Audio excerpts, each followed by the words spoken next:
कि यहाँ की जनता ने जो बीजेपी के साथ विश्वासघात करा बहुत गलत करा। जिस हिसाब से देश प्रगति कर रहा था वो उसको बहुत पीछे ले गया। सबका जितना इनको फ्री योजनाएं दी सारी बंद की जाए।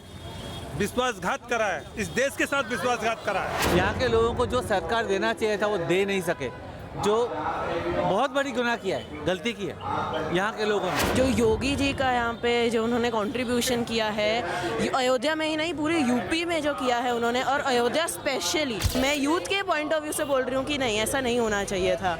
अयोध्या से मैं साक्षी श्रीवास्तव, नवभारत टाइम्स ऑनलाइन के लिए।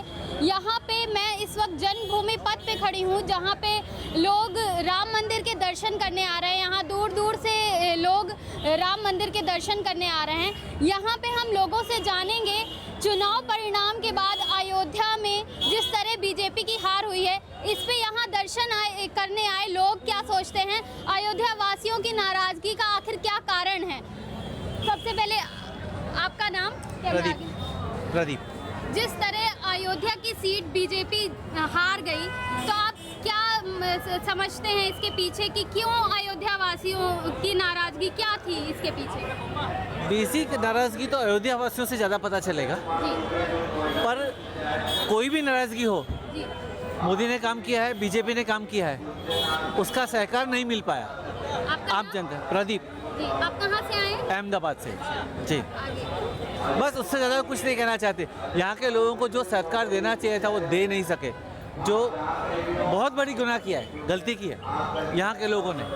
ये जिस तरह का चुनाव परिणाम आया, हाँ। तो क्या ये अयोध्या से ये था, आपको उम्मीद नहीं, बिल्कुल भी उम्मीद नहीं थी। ये उम्मीद बिल्कुल भी नहीं थी। उम्मीद से बिल्कुल पलट हुआ। आपका नाम? आन्या। आप क्या कहना चाहेंगी अयोध्या में जिस तरीके से बीजेपी के लिए नाराजगी दिखाई जा रही है, तो क्या उम्मीद तो नहीं थी। अभी मैं 18 की हुई हूँ और मेरे हिसाब से यहाँ पे जो डेवलपमेंट की गई है मोदी जी की तरफ से, जो योगी जी का यहाँ पे जो उन्होंने कंट्रीब्यूशन किया है, अयोध्या में ही नहीं पूरे यूपी में जो किया है उन्होंने, और अयोध्या स्पेशली जो हिंदुओं को उन्होंने जो जितना लाइमलाइट किया है, जितने उन पे जो भी चीज़ें हुई हैं, उसके लिए तो ये बहुत बड़ी चीज़ है। और ये तो सोचा नहीं था। मैं यूथ के पॉइंट ऑफ व्यू से बोल रही हूँ कि नहीं, ऐसा नहीं होना चाहिए था। हमारे साथ यहाँ और भी लोग मौजूद हैं। आपका नाम? संदीप अग्रवाल।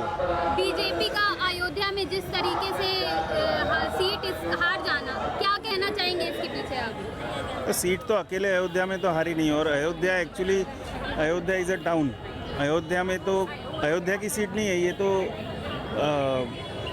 अपना फैज़ाबाद की सीट है, राइट।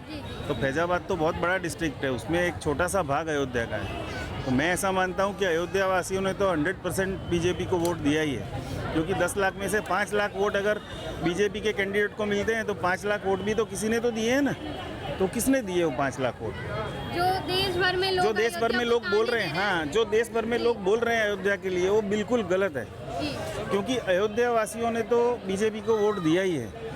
अब इतना बड़ा जनपद है ये फैज़ाबाद, तो दूसरे लोग भी हैं, दूसरे लोकेशन से भी लोग वोट देते हैं, तो उनका भी इम्पैक्ट होता है ना इसमें। क्या लगता है यहाँ के लोगों की नाराजगी की क्या वजह हो सकती है? देखो, हो सकता है उनको ऐसा लग रहा हो कि उनके साथ अभी उतना अच्छा उन्हें नहीं मिल पाया, क्योंकि मंदिर जो है वो पूरे भारतवर्ष के लिए है, और अयोध्या वाले अपना शायद सोच रहे होंगे कि हमें क्या मिला, जबकि उनके लिए रोज़गार सबसे बड़ा है, एक जरिया रोज़गार का। पर ठीक है, क्या कर सकते हैं, उनकी अपनी सोच। हो सकता, मैं भगवान से यही प्रार्थना करूंगी कि अगली बार उनकी सोच बदले और वो सही निर्णय ले। हनुमान जी, रामगढ़ी और राम मंदिर के दर्शन करने आया हूँ। यहाँ देख के बड़ा दुख हुआ कि यहाँ की जनता ने जो बीजेपी के साथ विश्वासघात करा बहुत गलत करा। जिस हिसाब से देश प्रगति कर रहा था वो उसको बहुत पीछे ले गया। मैं अपेक्षा करूंगा कि आने वाले चुनाव में कम से कम हिंदू वोट एक मत होकर बीजेपी का बहुत रोजगार, बहुत चीज़ें दी हैं करना। आज जो इस अयोध्या को कोई नहीं पहचानता, सिर्फ राम मंदिर के कारण पहचानता था, लेकिन आज जो भव्य बना है उसकी पूरी दुनिया के अंदर वाहवाही हो रही है। लेकिन अयोध्या वालों को समझ में नहीं आई इस चीज़ का। इनको नोट चाहिए, नोट। सबका जितना इनको फ्री योजनाएं दी सारी बंद की जाए। विश्वासघात करा है, इस देश के साथ विश्वासघात करा है। बात हिंदू मुस्लिम की नहीं है, बात देश की प्रगति की है।